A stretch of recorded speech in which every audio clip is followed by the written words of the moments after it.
जय हिंद दोस्तों, क्या हाल चाल। सब बढ़िया बढ़िया ही रहने चाहिए दोस्तों। So today is our first session of demand and supply of CFA L1 foundation जैसा तो कुछ नहीं होने वाला है। हम सारा का सारे धागे खोलने वाले हैं डिमांड एंड सप्लाई के और एक एनालिटिकल लेवल अंडरस्टैंडिंग लेने जा रहे हैं। ओके एंड अगर आपने फर्स्ट इंट्रोडक्शन सेशन नहीं देखा है तो देखो, क्योंकि that becomes a very base and the foundation of economics as a whole. I have gone into a depth of the micro and the macroeconomics in that session, so you can watch the same. Now let's start with the rules of the class. तो Monday Wednesday Friday अपना FSA eco और QM चल रहा है। You can download the notes and the question bag from the core finance academy app, और ये Finney material के section में मिल जाएगा आपको। कोई भी क्वेश्चन होता है CFA L1 L2 या L3 से रिलेटेड, यूट्यूब के कमेंट्स में डालो, I just solve it for you. L1 L2 and L3 के लिए एक इंपॉर्टेंट चीज़ है कि मैंने मिक्स क्वेश्चन तैयार करे हैं, आपके यूट्यूब पोस्ट के सेक्शन में मिल जाएंगे, वहाँ पे जाके सॉल्व करो and write down the comments, because this will make a foundation of your logic which will be use in the L3 and in your job. Okay sir, okay चलो आगे बढ़ते हैं। तो लास्ट क्लास में हमने micro macro discuss किया था। Let's revise it quickly and then will move forward. तो micro economics, the level of analysis is for the individual markets, और मैक्रो इकोनॉमी क्या करता है, वो पूरी इंटायर इकोनॉमी को देखता है। एजेंट्स इसमें हमने कंज्यूमर एंड फर्म्स होते हैं। कंज्यूमर्स जो कंज्यूम करते हैं, फर्म जो गुड्स एंड सर्विसेज प्रोड्यूस करती हैं। और मैक्रो इकोनॉमिक्स में हम सेंट्रल बैंक्स, गवर्नमेंट्स, इन सबको पढ़ते हैं। आउटपुट जो मैट्रिक हम देखते हैं इसके अंदर, वो आपका प्राइसेस, क्वांटिटीज़ और कंज्यूमर चॉइसेस होता है। और मैक्रो इकोनॉमिक्स के अंदर आपका GDP, इन्फ्लेशन और अनएम्प्लॉयमेंट होता है। ओके, डिसीजन रूल जो यहाँ पे होता है, यूटिलिटी मैक्सिमाइजेशन और प्रॉफिट मैक्सिमाइजेशन। सर इसका मतलब क्या? तो कंज्यूमर क्या करता है? कंज्यूमर करता है यूटिलिटी मैक्सिमाइजेशन, जिससे उसको मैक्सिमम सेटिस्फैक्शन मिल सके। फर्म्स का ऑब्जेक्टिव क्या होता है? Profit maximisation. ओके, एंड जब यहाँ पे हम आउटपुट मैट्रिक मैक्रो इकोनॉमिक्स में GDP देख रहे हैं, तो GDP के ग्रोथ मॉडल्स देखते हैं, इन्फ्लेशन एंड एम्प्लॉयमेंट देखते हैं, जिससे हम स्टेबलाइजेशन पॉलिसी के ऊपर भी जोर देते हैं कि जिससे इकोनॉमी एक पर्टिकुलर टोन में आगे बढ़ती रहे, आगे बढ़ती रहे। ओके, नाउ फिर हमने 4 सेक्टर मॉडल पढ़ा था। 4 sector model, let me make you revise. हमने 2 3 4 सेक्टर था, and this is the 4th sector, this is the exhaustive sector. Okay, तो उसमें हमने क्या करा था कि हाउस होल्ड प्रोवाइड्स क्या करते हैं, हाउस होल्ड क्या प्रोवाइड करते हैं? सर हाउस होल्ड प्रोवाइड करते हैं इनको, फर्म्स को, factor services. Okay, and firm क्या प्रोड्यूस करती है? फर्म प्रोड्यूस करती है गुड्स एंड सर्विसेज। तो हाउस होल्ड जब गुड्स एंड सर्विसेज खरीदते हैं तो उनका क्या होता है? Consumption expenditure. और फैक्टर पेमेंट्स मतलब लेबर कैपिटल, लेबर प्रोवाइड करना, तो लेबर के लिए आपकी वेजेस आ गई, राइट। कैपिटल प्रोवाइड करना तो उसके लिए आपका डिविडेंड आ गया या इंटरेस्ट आ गया। और आपने अगर लैंड प्रोवाइड करी है फर्म को, तो आपका रेंट आ गया। तो जो मिल रहा है उसको क्या कहते हैं? Factor payment. ठीक है, ये आपका हाउस होल्ड एंड फर्म का आपका 2 सेक्टर मॉडल यहाँ तक पढ़ा था। And then we move further into the 3 sector model, जिसमें हमारा आपका गवर्नमेंट भी आ जाता है। गवर्नमेंट को हम क्या करते हैं? गवर्नमेंट को हाउस होल्ड और फर्म्स दोनों टैक्स पेमेंट करती हैं। गवर्नमेंट खुद क्या करती है? गवर्नमेंट हाउस होल्ड को सब्सिडी प्रोवाइड करती है, जैसे फूड सब्सिडी होगी, हाउस होल्ड को उसे हम ट्रांसफर पेमेंट्स कहते हैं। और जिसे फॉर एग्जांपल अब फर्म को क्या प्रोवाइड करती है? फर्म को प्रोवाइड करती है subsidiaries in the forms of, take it like just for an example, India में रेयर अर्थ मेटल नहीं है इस टाइम पे, मगर रेयर अर्थ मेटल की इंडस्ट्री को सेटअप करने के लिए गवर्नमेंट क्या करेगी? फर्म्स को सब्सिडी प्रोवाइड करेगी। Such like a tax holiday provide कर दिया कि भाई तुम्हारे पास 10 साल तक टैक्स ही नहीं लगेगा, या फिर तुम यहाँ पर अपनी फैक्ट्री को सेटअप करो, हम तुम्हें कॉन्ट्रीब्यूट करेंगे, तो उसे सब्सिडी बोलते हैं। ओके, अब गवर्नमेंट खुद भी कंज्यूम करती है फर्म से। Just for an example, government सब कुछ तो खुद प्रोड्यूस नहीं करती, गवर्नमेंट फर्म्स का इस्तेमाल करती है खुद के परचेज के लिए भी, राइट। तो उसको payment for the goods and services के लिए भी पेमेंट करती है। एंड फैक्टर्स गवर्नमेंट के अंदर, जैसे गवर्नमेंट ऑफिसर्स हो गए, गवर्नमेंट एम्प्लॉयज़ हो गए, तो उनको भी फैक्टर पेमेंट्स करती है, सच लाइक जिस तरीके से फर्म हाउस होल्ड को करती थी। ठीक है, क्लियर हो गया। नाउ अब house hold, government and firm के बीच में फाइनेंशियल मार्केट का एक इंपॉर्टेंट डायनेमिक्स आता है, जिसमें हम सेविंग एंड बोरोइंग्स इसके थ्रू चैनलाइज होती है। सी अंडरस्टैंड दिस थिंग, गवर्नमेंट हो, फर्म हो या फिर आपका हाउस होल्ड हो, सब कुछ वो पूरा एक्सपेंडिचर नहीं करने वाले, पूरा सारा का सारा वो बोरोइंग से नहीं करने वाले। तो जो कुछ अमाउंट होती है, जितना उनके पास इनकम होती है, तो उसके बेसिस पे ही वो expenditure, saving and the borrowing decision लेते हैं। तो वो फ्लो थ्रू होता है आपका फाइनेंशियल मार्केट से। सर ठीक है, ये भी हमने देखा था। नाउ अब फोर्थ सेक्टर मॉडल आता है, वो आता है फॉरेन सेक्टर। फॉरेन सेक्टर में क्या होता है सर? फॉरेन सेक्टर में जो फर्म्स होती है, फर्म्स जो कंपनीज होती हैं वो बाहर एक्सपोर्ट करती है, ठीक है, तो उसके लिए वो रिसीट ऑफ एक्सपोर्ट आता होगा, राइट। जो बाहर एक्सपोर्ट करा सामान उसके लिए हमारा रिसीट आया, उससे पैसे आए, राइट, तो रिसीट फ्रॉम द एक्सपोर्ट। और हमने कुछ परचेज भी करा, जैसे कुछ फर्म जैसे ट्रेडिंग फर्म्स होगी, बाहर उन्होंने आईफोन परचेज किया जिससे वो इंडियन मार्केट में सेल आउट कर सके, तो उसके लिए फॉरेन डॉलर्स में पेमेंट हुई, तो पेमेंट फॉर द इम्पोर्ट। ऐसे ही कंज्यूमर पेमेंट फॉर इम्पोर्ट्स के लिए भी पेमेंट करता है। ऐसे ही बहुत सारे इंडियन एम्प्लॉयज़ बाहर एमएनसी के लिए काम करते हैं, तो payment for the factor services आ गए यहाँ पे। एंड यहाँ पे सर नेट ट्रांसफ़र पेमेंट्स कौन सी आ गई sir? For an example remittances, जो बाहर लोग काम कर रहे हैं उन्होंने घर पे पैसे भेजे, राइट, उसे रेमिटेंसेस बोल दिया।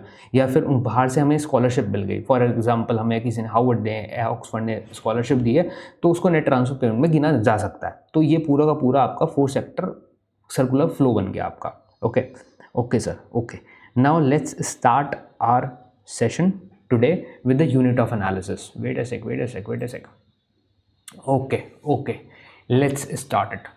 तो हमने सर 2 बातें देखी थी। पहले हम आपका माइक्रो इकोनॉमिक्स के बारे में हम सर बात कर रहे हैं। ये डिमांड एंड सप्लाई का कॉन्सेप्ट माइक्रो इकोनॉमिक्स का है, ओके। किस तरीके से बनता है, क्या होता है, वो सब कुछ अभी देखते हैं, ओके। यहाँ पे हमारी यूनिट ऑफ एनालिसिस, जब हम माइक्रो इकोनॉमिक्स पढ़ते हैं तो हम 2 चीज़ें देखते हैं सर। एक तो देखते हैं हम कंज्यूमर को और एक हम देखते हैं फर्म को। तो जो हमारी यूनिट ऑफ एनालिसिस होगा वो 2 तरीके का होगा। एक तो आपका कंज्यूमर होगा और दूसरा होगा फर्म।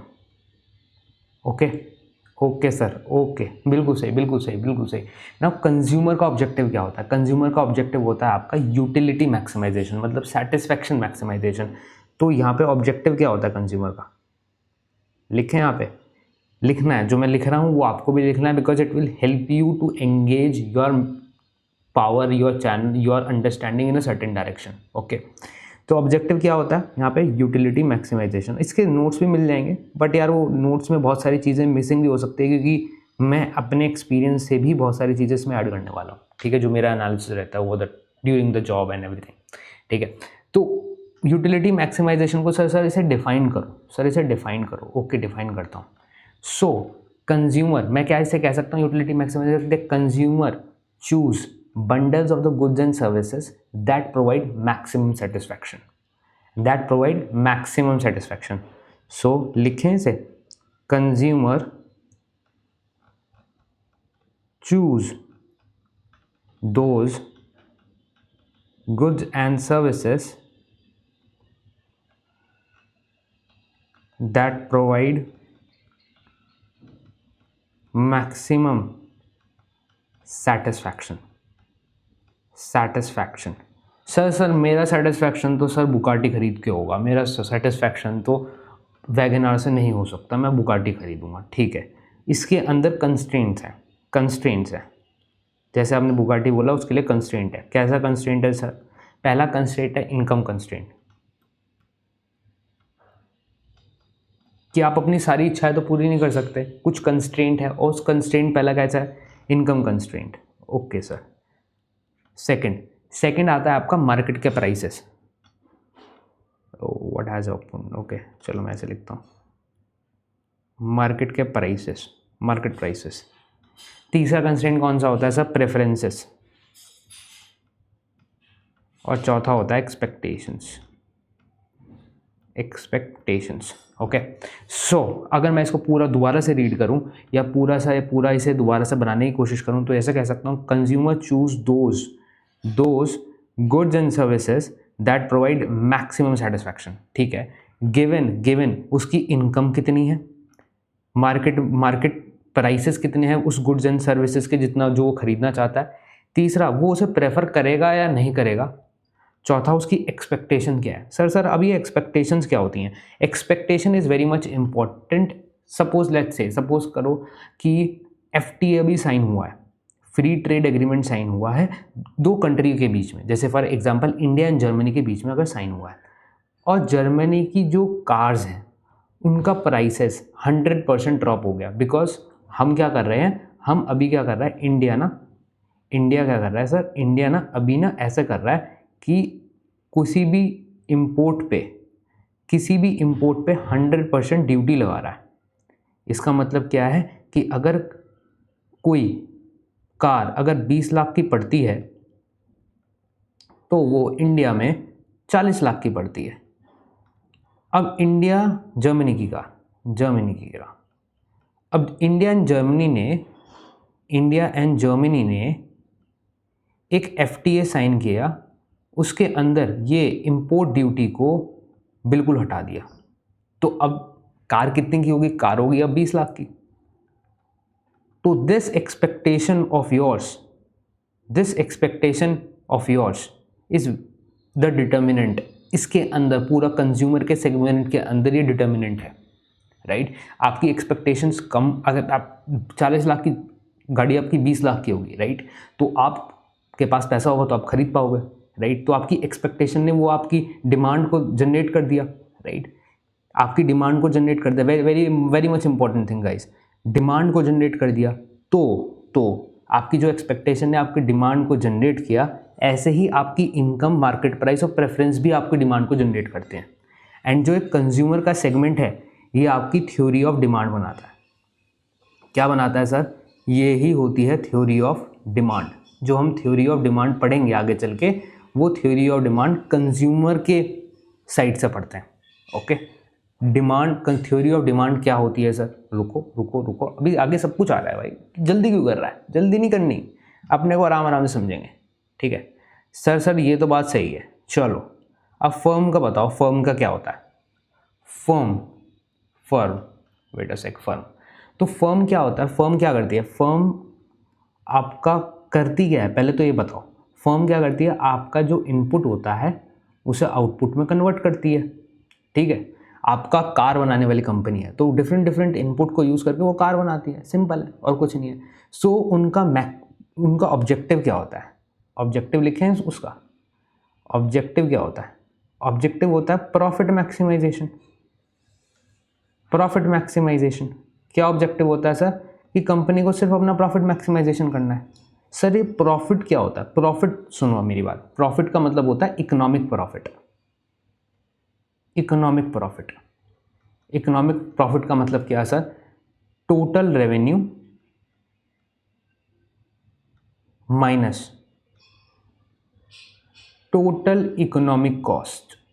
ये क्वेश्चन पूछा जा सकता है CFA में, आई am just highlighting this thing. Economic profit क्या होता है, total revenue minus total economic cost. अगर ये इकोनॉमिक कॉस्ट की जगह अकाउंटिंग कॉस्ट नहीं आती, ओके, अकाउंटिंग कॉस्ट नहीं आती, फाइन सर, फाइन, ठीक है, समझ गया, ओके। इस कंप्लीट करें इस वाले स्लाइड को, ठीक है। तो फर्म का ऑब्जेक्टिव क्या होता है, फर्म का ऑब्जेक्टिव होता है प्रॉफिट मैक्सिमाइजेशन। और ये क्या राइज करता है, ये राइज करता है आपका थ्योरी ऑफ सप्लाई,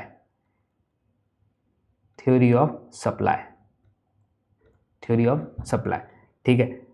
इसके अंदर क्या होती है सर, थ्योरी ऑफ सप्लाई के अंदर, इसके अंदर क्या कुछ कंस्ट्रेंट्स होते हैं, ये जो कंस्ट्रेंट्स यहाँ पे लिखे हैं, क्या कंस्ट्रेंट्स यहाँ पे होते हैं, क्या नहीं होते, तो वो उसके अंदर थ्योरी ऑफ सप्लाई के अंदर पढ़ा जाएगा। बट मैं फिर भी बताता हूँ आपको, जो थ्योरी ऑफ सप्लाई है दैट गिव्स राइज टू क्या, प्रोडक्शन फंक्शन,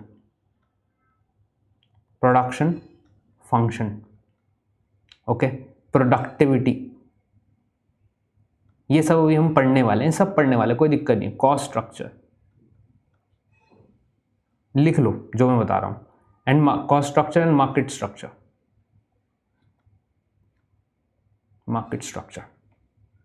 ठीक है। नाउ अंडरस्टैंड दिस, ये वाली 3 चीज़ें हाईलाइट करी हैं मैंने। तो अगर मैं इसको पूरा समराइज करूं सर, तो क्या होता है, तो अगर हम इकोनॉमी में यूनिट ऑफ एनालिसिस, वो भी माइक्रो इकोनॉमिक्स में पढ़ने वाले हैं, तो 2 चीज़ों में पढ़ते हैं। पहली बात तो आपका पहला बात आपका कंज्यूमर, दूसरा आपका फर्म।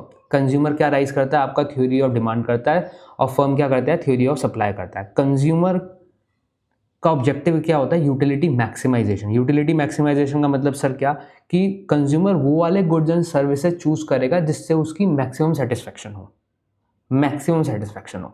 नाउ अब उस दुनिया के सारे गुड्स एंड सर्विसेज परचेज नहीं कर सकता क्योंकि उसके ऊपर कंस्ट्रेंट्स हैं। कंस्ट्रेंट कौन सा है? पहली बात तो इनकम कंस्ट्रेंट की, उसकी इनकम कितनी है, मार्केट में उन गुड्स एंड सर्विसेज का दाम कितना है, उसकी प्रेफरेंस क्या है, और चौथा उसकी एक्सपेक्टेशंस क्या है। मैंने इन सबका एक्सपेक्टेशन का बिल्कुल एग्जांपल दे दिया। प्रेफरेंस अंडरस्टैंडेबल है कि आप ये चीज़ चाहते हो, ये चीज़ नहीं चाहते। मार्केट प्राइसेस नॉर्मली अंडरस्टैंडेबल है, और इनकम कंस्ट्रेंट को मैंने आपको डिस्कस कर लिया, ठीक है। नाउ अब फर्म का ऑब्जेक्टिव क्या होता है सर? प्रॉफिट मैक्सिमाइजेशन, कि मैं वो वाली गुड्स एंड सर्विसेज बनाऊं जिसको बेचने से मेरा प्रॉफिट मैक्सिमाइज हो सके। प्रॉफिट मैक्सिमाइज हो सके, प्रॉफिट मतलब क्या sir? Economic profit. Economic profit मतलब क्या? Total revenue minus total economic cost, ठीक है। इससे बनता है theory of supply. Sir theory of supply में हम क्या पढ़ते हैं? तो थ्योरी ऑफ सप्लाई में production function, productivity, cost structure, ये सब पढ़ा जाता है। सर ये कब पढ़ाओगे? बस रुको, अभी पढ़ा देता हूँ, रुको। पहले हम देखते हैं कि डिमांड एंड सप्लाई इंटरैक्ट कैसे कर सकती है, कैसे करती है, ठीक है। Now understand this thing.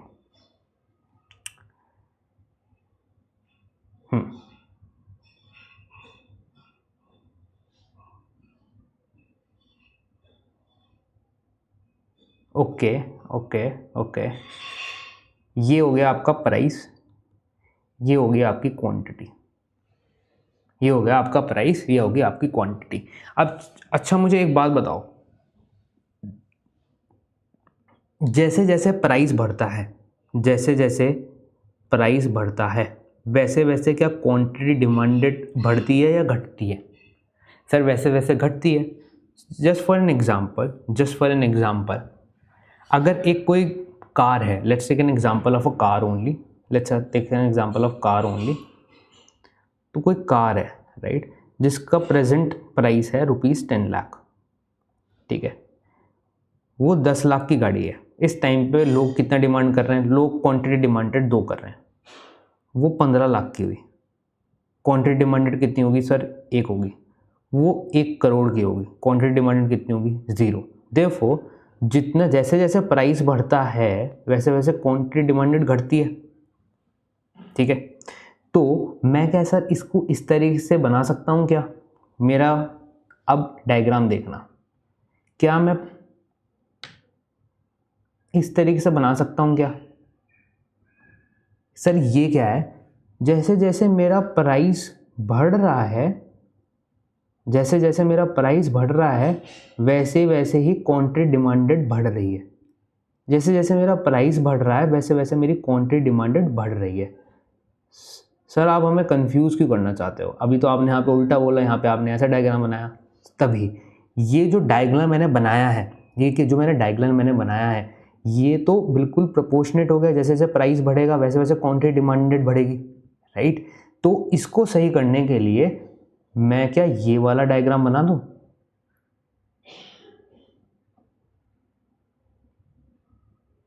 इसको देखें एक बार, इसको देखें।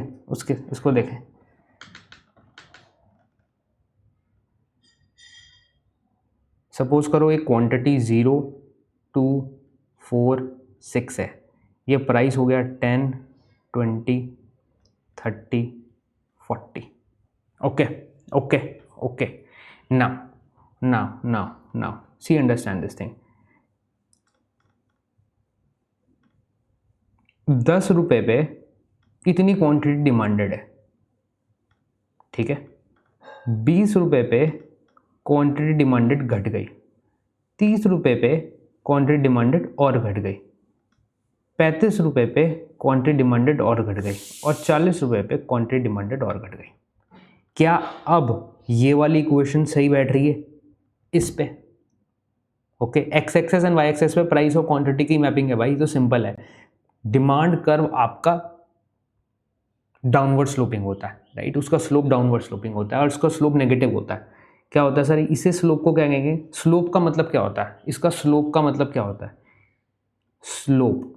स्लोप का मतलब क्या होता है? स्लोप आपका बताता है डायरेक्शन एंड स्टीपनेस। डायरेक्शन क्या है सर? डायरेक्शन डाउनवर्ड स्लोपिंग है, इसका डाउनवर्ड स्लोपिंग है। यार वो झूला नहीं आता था जिसमें वो ऊपर से जाओ और नीचे स्लाइड करके आते हैं, क्या कहते हैं उसे इंग्लिश में? अच्छा आप तो लाइव में हो ही नहीं। Okay fine, no problem. तो वो समझ गए होंगे, वो वाला झूला होता है जिसकी स्टीपनेस, अगर उसकी स्टीपनेस बिल्कुल ऐसे है तो और मज़ा आएगा, अगर ऐसे है तो कोई मज़ा नहीं आ रहा है, ऐसे है तो और ज़्यादा मज़ा आएगा, राइट।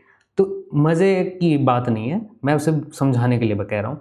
तो उसकी जो स्टीपनेस है, ये स्टीपनेस एंड डायरेक्शन, इसको स्लोप कहते हैं, इसे स्लोप कहते हैं। डायरेक्शन इसका नेगेटिव है, डायरेक्शन नीचे की तरफ है, राइट, और स्टीपनेस इसकी नीचे की तरफ है। फाइन फाइन फाइन सर, ठीक है ठीक है ठीक है। तो प्राइस ये वाला गलत हो गया कॉन्सेप्ट, हमें तो ये वाला मैप करना था कि जब जब प्राइस बढ़ता है वैसे वैसे क्वांटिटी डिमांडेड घटती है, जैसे जैसे प्राइस बढ़ता है क्वांटिटी डिमांडेड घटती है, एंड ये हमने उसका एग्जांपल देख लिया। फाइन, अभी हम डिमांड एंड सप्लाई को दोनों को इंटरैक्ट कराने की कोशिश कर रहे हैं, मगर उससे पहले मुझे आपको डिमांड एंड सप्लाई बतानी पड़ेगी, ठीक है। तो मैंने आपको डिमांड बता दी, okay, this should not be deleted, fine, no worries.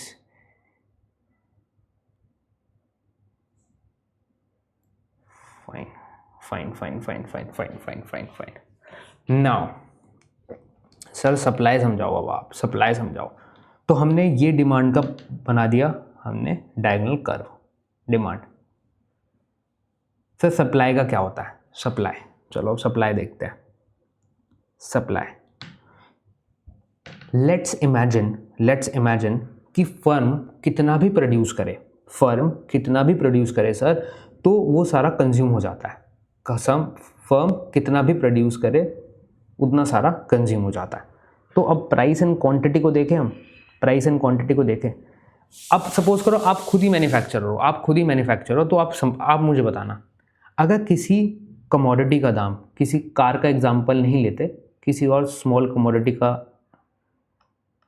देखते हैं, जैसे बिस्किट हो गया, राइट, एक बिस्किट हो गया, नॉर्मली ओरियो हो गया, ओरियो कितने का आता है? 20 रुपये का, 15 रुपये का, चलो नो प्रॉब्लम, 30 रुपये का मान लेते हैं, ठीक है।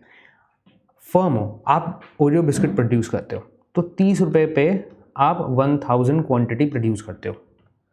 फर्म हो, और फर्म का ऑब्जेक्टिव क्या है? What is the firm objective? Profit maximisation, पिछली स्लाइड में पढ़ा था, profit maximisation, right, okay sir. अब क्या हुआ? अचानक से डिमांड बढ़ गई, थोड़ी सी डिमांड बढ़ गई, तो अब लोगों को ज़्यादा चाहिए, 1200, ठीक है। तो 31 रुपये पे बेचेंगे, ठीक है। अब 35 हो गया, अब 40 हो गया, ठीक है। और यहाँ पे क्वांटिटी जैसे जैसे डिमांड बढ़ती गई, वैसे वैसे उसके प्राइसेस बढ़ते गए। जैसे फॉर एग्जांपल यहाँ पे 1500 रुपये हो गया, यहाँ पे 2000 हो गया। सर ऐसा हुआ क्यों? ओके, मैं बताता हूँ। पहली बात तो इस दोनों के बीच का रिलेशन देख लो कि जैसे जैसे प्राइस बढ़ रहा है वैसे वैसे क्वांटिटी बढ़ रही है, जैसे जैसे प्राइस बढ़ रहा है वैसे वैसे क्वांटिटी बढ़ रही है।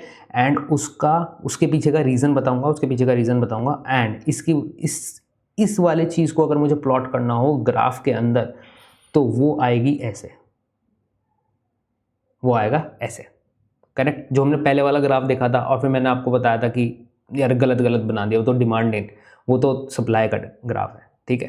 तो this is a supply graph. Sir ऐसा क्यों होता है? आप हमें एक बार ये वाला बात बताओ कि प्राइस इंक्रीज और क्वांटिटी डिमांडेड इंक्रीज क्यों हो रही है। तो हम क्वांटिटी डिमांडेड के पर्सपेक्टिव से समझते हैं पहले, ठीक है। क्वांटिटी डिमांडेड इंक्रीज हो रही है, हो सकता है कि कंपनी की मार्केटिंग बहुत अच्छी हो, कंपनी का प्रोडक्ट बहुत ज़्यादा अच्छा हो, जो लोगों ने बहुत ज़्यादा पसंद कर रहा हो, और उनकी प्रेफरेंसेस एंड उसके टेस्ट चेंज हो रहे हो कंज्यूमर के, देयरफॉर उनकी demand for that product has increase, तो क्वांटिटी डिमांड एकदम से इंक्रीज होगी। नाउ जो आपकी सप्लाई है, जितना आप प्रोडक्ट बना सकते हो, वो तो कांस्टेंट है। मतलब सर जो मैंने फैक्ट्री लगा रखी है वो तो शॉर्ट रन में, अभी 6 से 10 महीने में एकदम से मैं नई फैक्ट्री नहीं बना सकता, तो वो तो मेरी कांस्टेंट है, और वो सिर्फ 1000 क्वांटिटी ही प्रोड्यूस कर सकते हैं। तो कंपनी क्या करेगी, या फिर नॉर्मल आपका फंक्शन क्या रहता है कि जब सप्लाई कम है, सपोज करो आप 100 kgs आप राइस लेने गए, 100 केजी राइस लेने गए, राइट। अब उस वहाँ पे 100 केजी आप राइस लेने गए, मगर उस वाली शॉप पे सिर्फ 50 केजी राइस था, 50 केजी राइस था, तो आपको उसी दाम पे बेचेगा या ज़्यादा दाम पे बेचेगा? ऑब्वियसली ज़्यादा दाम पे बेचेगा। Therefore this supply constant, because of the supply constant the price gets increase, the price gets increase.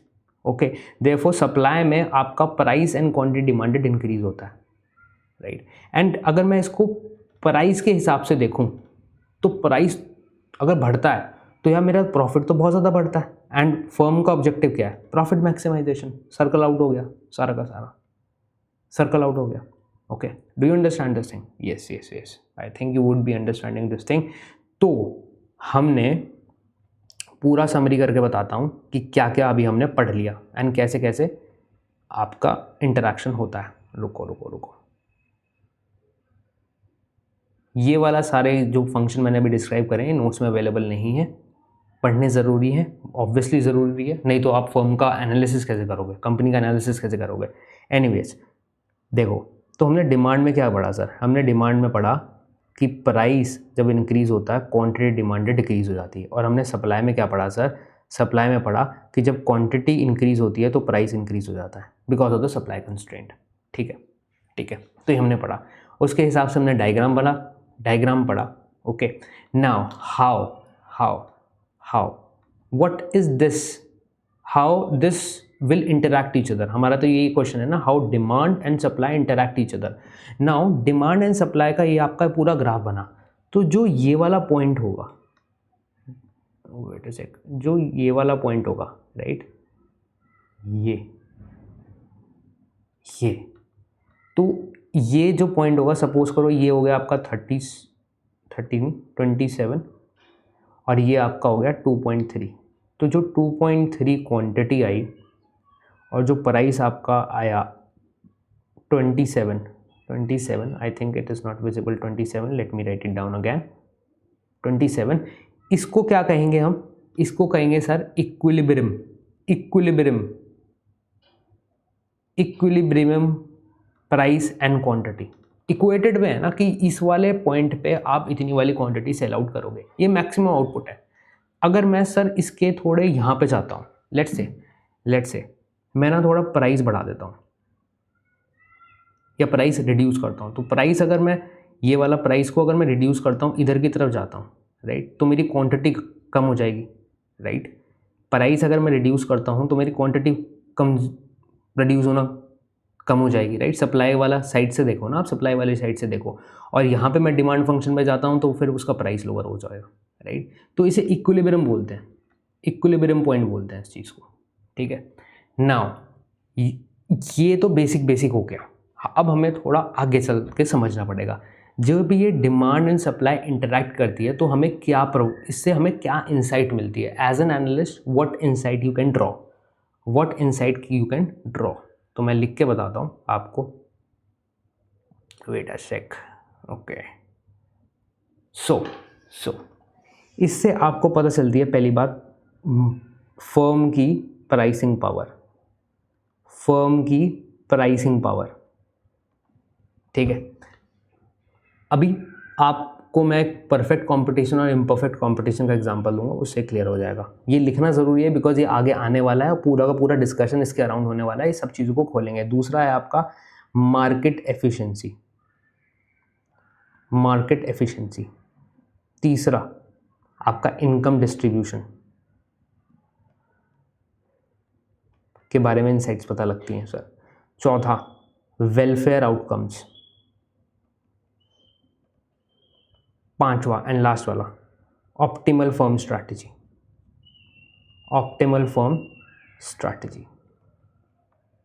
Okay, सो तो जो है हमारा डिमांड एंड सप्लाई का इंटरेक्शन हुआ है, इससे हमें ये पता चलता है, ठीक है। सर हमें ना ये पूरा डिमांड और पूरा सप्लाई का ये पूरा कॉन्सेप्ट अब खुल के पढ़ना है। ये ओवरव्यू था इस पॉइंट ऑफ टाइम से। अभी तक हमने आपका फोर सेक्टर मॉडल देखा, उसके बाद हम अपना यूनिट ऑफ एनालिसिस में कंज्यूमर और फर्म पे गए, ठीक है। अब हमें थ्योरी ऑफ डिमांड पढ़ना है इसमें से। इसके ऊपर मैंने आपको ओवरव्यू दे दिया कि किस तरीके से डिमांड एंड सप्लाई इंटरैक्ट करती है एंड उसके क्या इनसाइट्स हम ड्रॉ आउट कर सकते हैं, right. This is not available anywhere, this is not available anywhere. आप मगर जब आप कंपनी का एनालिसिस करोगे, किसी इंडस्ट्री का एनालिसिस करोगे, किसी सेक्टर का एनालिसिस करोगे एज सच, तो उसके लिए ये वाली चीज़ें बहुत ज़्यादा इंपॉर्टेंट हो जाती है। एंड इसके बारे में हम बहुत सारा टच अपॉन भी करेंगे, बाकी L2 L3 में और ज़्यादा डेप्थ में है। ठीक है, चलते हैं आगे सर। ओके, तो डिमांड का स्ट्रक्चर एंड डिमांड का फंक्शन पकड़ते हैं पहले। ठीक है, नाउ डिमांड पहले तो हमने देख लिया। डिमांड का अगर मैं डिमांड को अगर मैं डिस्क्राइब करूँ, डिमांड को डिस्क्राइब करूँगा क्या होता है, तो लॉ ऑफ डिमांड तो ऑब्वियसली गुड हो, आपको पता ही है। लॉ ऑफ डिमांड क्या कहता है? लॉ ऑफ डिमांड कहता है कि as price increases quantity demanded decreases. This we have already discussed. Now एक बात है समझना, ये जो फंक्शन है इसका मतलब ये होता है सर मैं मैथमेटिकली फंक्शन डिराइव कर रहा हूँ, मैं मैथमेटिकली फंक्शन को डिराइव करता हूँ। सर मैथ्स भी आ गई इसके अंदर, अरे इजी मैथ है, घबराने की ज़रूरत नहीं है, इतनी तो मैथ देता भी नहीं है CFA, देनी चाहिए वैसे तो, बट देता नहीं है, कोई प्रॉब्लम नहीं है। मैथ्स फंक्शन बनाना है अभी मुझे। तो क्वांटिटी मैं क्या इस तरीके से लिख सकता हूँ, क्वांटिटी जो डिमांडेड है सर, जो अभी आपने बताया, वो डिपेंडेंट है प्राइस पे, प्राइस ऑफ ओन गुड्स। ये तो लॉ ऑफ डिमांड से आ गया ना, तो बस सिंपल मुझे कुछ नहीं करना है, मुझे यहाँ पे मुझे बस फंक्शन लगाना है, फंक्शन। तो फंक्शन मतलब एक तरह से डिपेंडेंट समझ लो। If you are non math student then understand it's as a depends. ठीक है, it's depends on the price of the own goods. Okay sir, आपने कुछ कंस्ट्रेंट्स गिनवाए थे कि income constraint, market price, preferences and expectation. Demand तो इन पे भी डिपेंडेंट करती है, राइट? इन पे भी डिपेंड करती है, राइट? करेक्ट। तो अब इसे लिखना स्टार्ट करें, तो डिमांड का फंक्शन अगर मैं करूं, तो क्वांटिटी डिमांडेड किसी भी प्रोडक्ट की वो उसके खुद के प्राइस पे होती है। ठीक है सर, मेरी इनकम कितनी है वो भी होता है इनकम, राइट? दूसरा, मेरी प्रेफरेंसेस है नहीं है वो भी होता है, ये भी आपने गिनवा दिया हमें। ठीक है, मेरी एक्सपेक्टेशंस हैं या नहीं है वो भी उसके ऊपर भी डिपेंडेंट होती है, बिल्कुल। और लास्ट पार्ट प्राइस ऑफ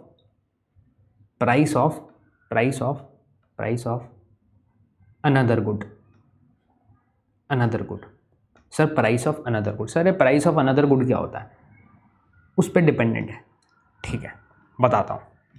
ये बात समझो कि अगर क्वांटिटी डिमांडेड यहाँ पे पेट्रोल है, ठीक है, और ये price of another good car है, ठीक है, अगर कार की कीमतें, कार के दाम सपोज करो इस टाइम पे अगर कोई कार 10 लाख की है, वो एकदम से 1 CR की हो जाए, या फिर जो भी ऑटोमोबाइल आप चलाते हो वो एक सर्टेन अमाउंट का है, X है, और वो 100 की वो 1000X हो जाए, ठीक है, वो चलाना बंद कर दोगे। देयरफॉर द पेट्रोल के प्राइसेस, चलाना कम बंद कर दोगे तो पेट्रोल का यूसेज खत्म हो जाएगा। ठीक है, पेट्रोल आप कम यूज़ करोगे, देयरफॉर द पेट्रोल के दाम कम हो जाएंगे, राइट? तो this price of another good is also affecting the quantity demanded of my particular good. ठीक है सर, समझ में आ गया। ठीक है, सो इसको हमने पूरा डिमांड फंक्शन को तोड़ के देखा है। Law of demand is price increases, quantity demanded decreases, and the quantity demanded is a function of a price of own good, income, preferences, expectation and price of another good. Got it. थोड़ा खोलें से इन सबको खोलें, चलो खोलते हैं। ठीक है, ओन प्राइस ना, ये बहुत ज़्यादा इंपॉर्टेंट डिटर्मिनेंट होता है किसी भी डिमांड फंक्शन का। ठीक है, ओन प्राइस से ही आपका लॉ ऑफ डिमांड निकलता है। ये वाला भी हमने कर्व देखा था, ये वाला हमने बनाया था ना, ये वाला भी, राइट? तो इसमें हम क्या देख रहे थे कि जैसे जैसे प्राइस इंक्रीज था क्वांटिटी डिमांडेड डिक्रीज हो गया। तो ये सबसे ज़्यादा इंपॉर्टेंट तो ये वाला होता है। फिर आपकी कंज्यूमर की आपकी इनकम आपकी क्या बताती है सर? ये आपकी बताती है अफोर्डेबिलिटी ऑफ एनी प्रोडक्ट, कि आप कितना अफोर्ड कर पाते हो नहीं कर पाते हो। ठीक है, इससे क्या होता है, इसमें ना अफोर्डेबिलिटी, अगर ये जो ये डिमांड कर्व है, ये कर्व है आपका, ये वाला कर्व है, ये प्राइस है, ये क्वांटिटी है और डिमांड कर्व है। तो अगर आपकी इनकम इंक्रीज होती है तो जो ये कर्व है ना, जो ये कर्व है, ये ऐसा है कर्व, राइट, वो शिफ्ट हो जाता है,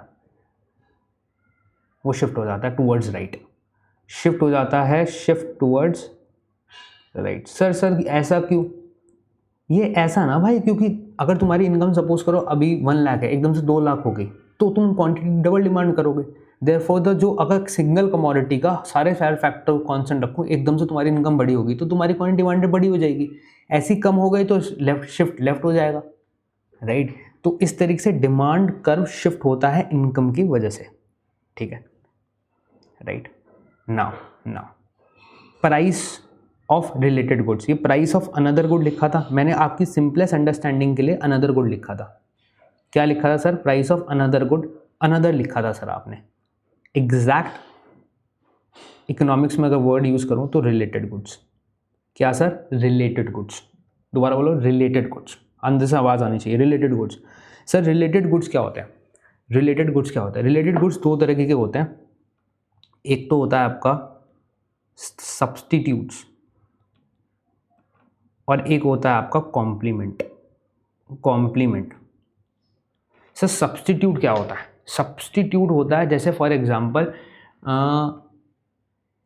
टी है, चाय है, चाय।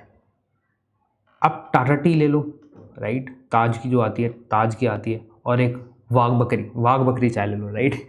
ठीक है, एग्जाम्पल भी क्या है, वाघ बकरी चाय ले लो, तो वो एग्जैक्टली सब्स्टिट्यूट है, राइट। एक का दाम अगर मैं इसे पी वाई समझता हूँ और ओन प्राइस को पी एक्स समझता हूँ, पी एक्स मतलब मेरे खुद का प्राइस का गुड, पी वाई मतलब मेरे रिलेटेड गुड का प्राइस, ठीक है। तो जब अगर पी वाई को मैंने समझ लिया आपको वाघ बकरी, ये वाघ बकरी, वी भी लिख दें वाघ बकरी को, वाघ बकरी चाय को वी भी लिख दें। सर वी भी लिख लो सर आप, कोई बात नहीं सर, आपका बोर्ड है, वी भी लिखो पी भी लिखो।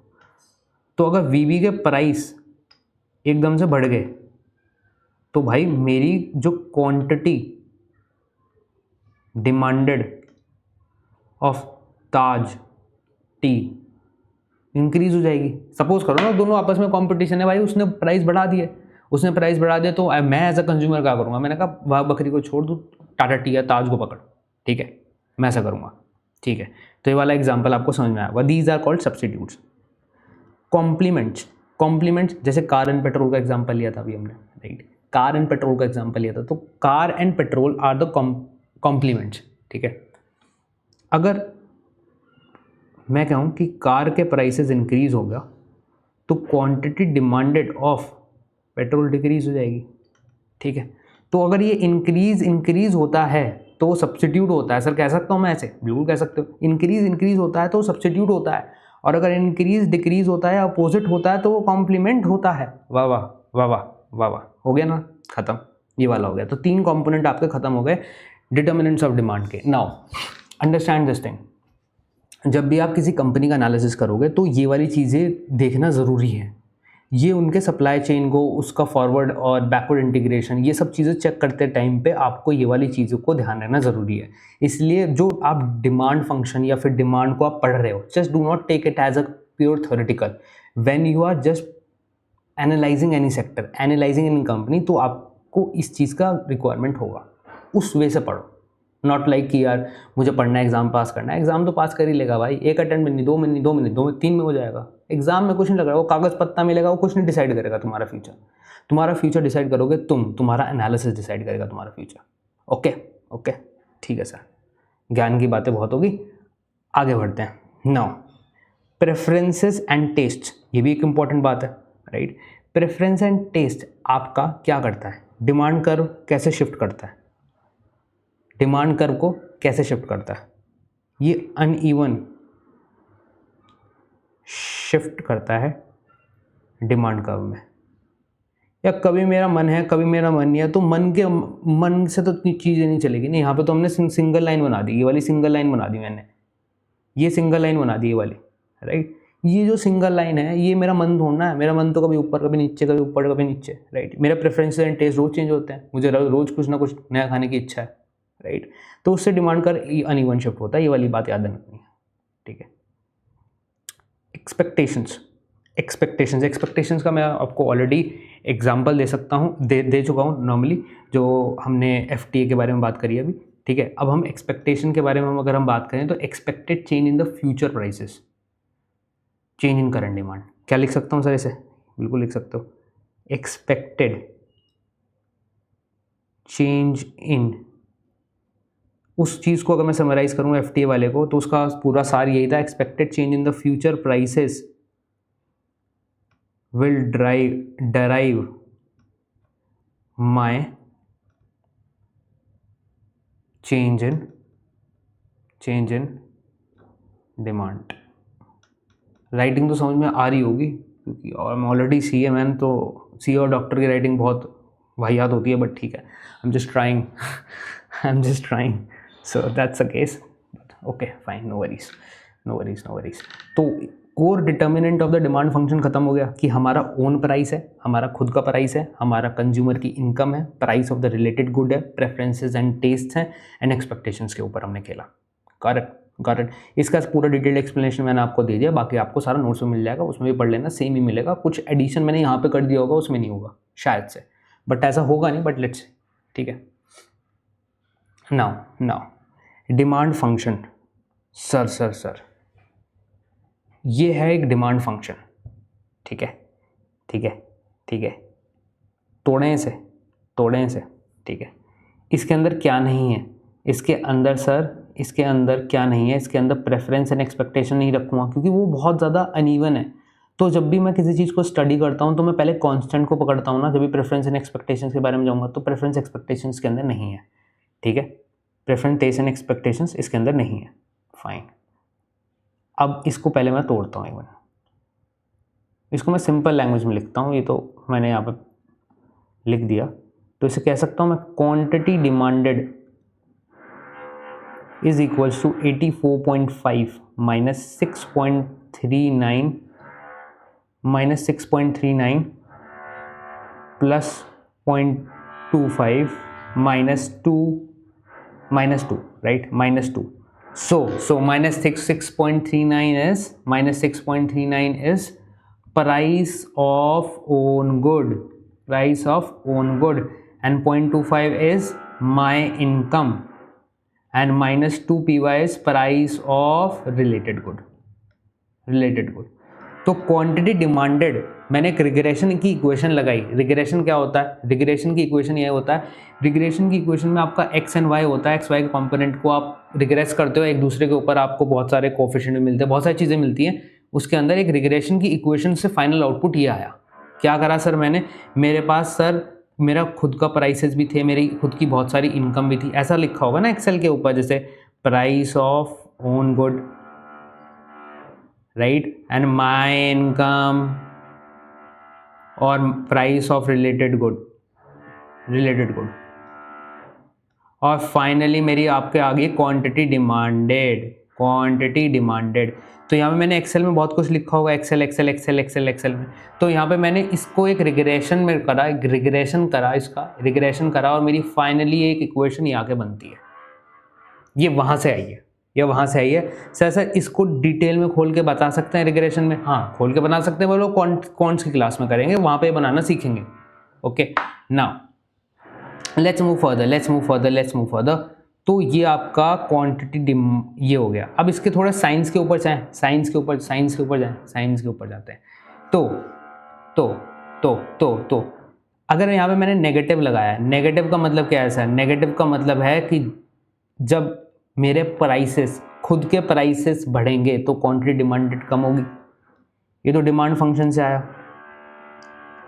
सॉरी, लॉ ऑफ डिमांड से आया, ठीक है। जब मेरी इनकम बढ़ेगी तो मेरी क्वांटिटी डिमांडेड बढ़ेगी, जब ये प्लस साइन है, सो दिस इज ओके सर। मगर जब मेरे price of the related goods बढ़ेंगे, जब मेरी क्वांटिटी डिमांडेड कम होगी। सर रिलेटेड गुड्स तो दो तरह के होते हैं, एक तो सब्स्टिट्यूट बताया था आपने, और एक आपने बताया था, आपने कॉम्प्लीमेंट बताया था। तो सर ये कौन सा है रिलेटेड गुड? सोच के बताओ। क्या कहा था पहले कि जब साइंस अपोजिट होंगे तो क्या होगा, कॉम्प्लीमेंट होगा। डिटेल डिस्कशन थोड़ा डिवाइड करके देखो, कोई इशू वाली बात नहीं है। तो ये कौन सा हो गया, कॉम्प्लीमेंट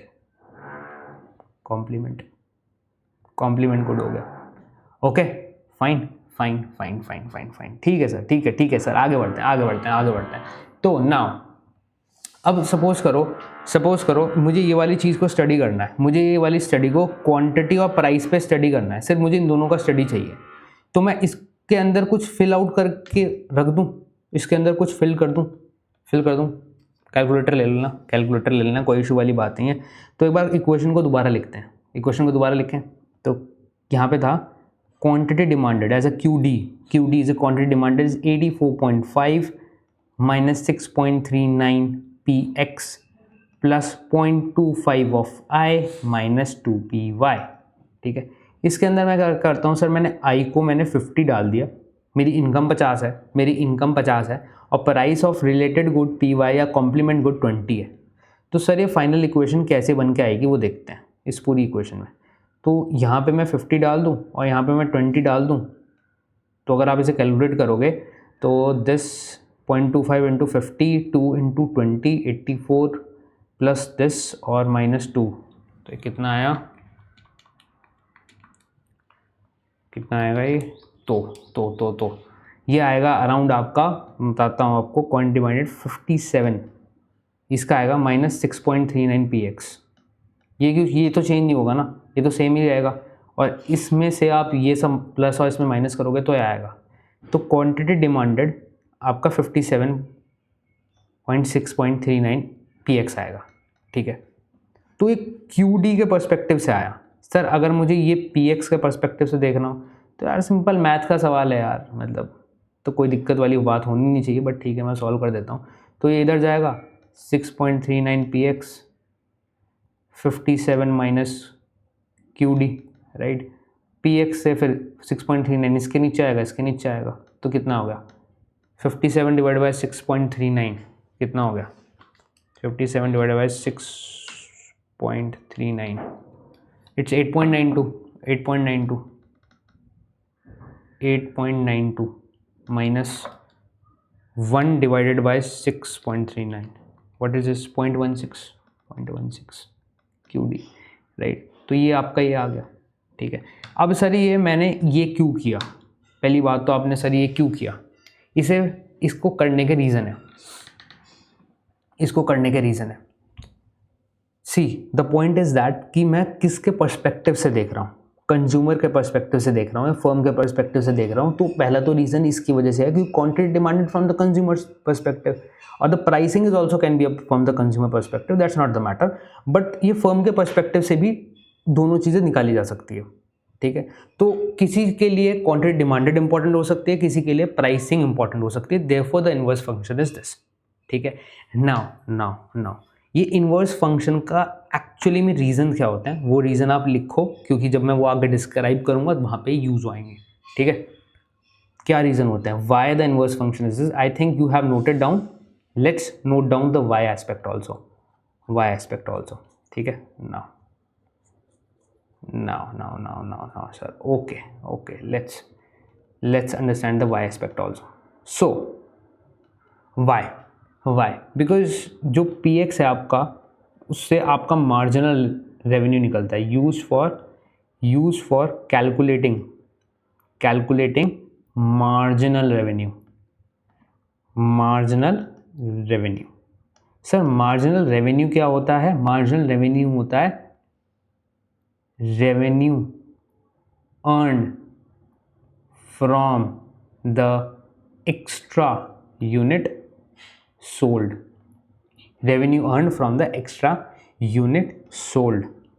कैसे सर, कैसे यार कितना सवाल पूछोगे यार, wait sec.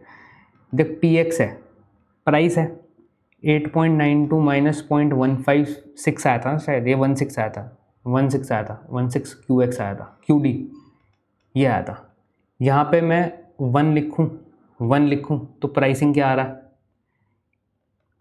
If Q D equal to 1 then P X is equals to, if Q D equals to 2 then P X is equal to, then उसका प्राइस कितना निकलेगा। तो अगर मैं 8.92 माइनस 0.16, तो नॉर्मली भी हो जाता है यार, मैंने क्यों करा 8.1.76 और 0.16 इंटू 2 माइनस 8.92 इज 8.60। ठीक है, ठीक है, ये मेरा प्राइसिंग में डिफरेंस आ गई, प्राइसिंग में डिफरेंस आ गई। यहाँ पे अब आपका टोटल रेवेन्यू कितना आएगा, टोटल रेवेन्यू कितना होता है, टोटल रेवेन्यू क्या होता है, टोटल रेवेन्यू होता है सर प्राइस इंटू क्वांटिटी, कितना सामान बेचा कितनी क्वांटिटी पे। ठीक है, निकालूँ, यहाँ पे 8.76 ही आ रहा है मल्टीप्लाई करके, यहाँ पे 8.60 इंटू 2, 8.60 इंटू 2 17.20। इन दोनों का डिफरेंस क्या है, इन दोनों का डिफरेंस क्या है 8.76, तो मेरा 8.44 आ रहा है, सॉरी 8.44, तो ये मेरा मार्जिनल रेवेन्यू हो गया, revenue earn from the extra unit sold. Okay okay okay, so this is a perfect, short में लिखवा के आपको एग्जांपल भी दे दिया, this will suffice you everything, right. Let's move to the second usage of the inverse demand function. ये पूछा जा सकता है, पूछा जा सकता है, that's why I have given you the example. ठीक है, let's move to the second part. Second part क्या आ रहा है सर, सेकंड पार्ट आता है shows maximum willingness to pay for each quantity.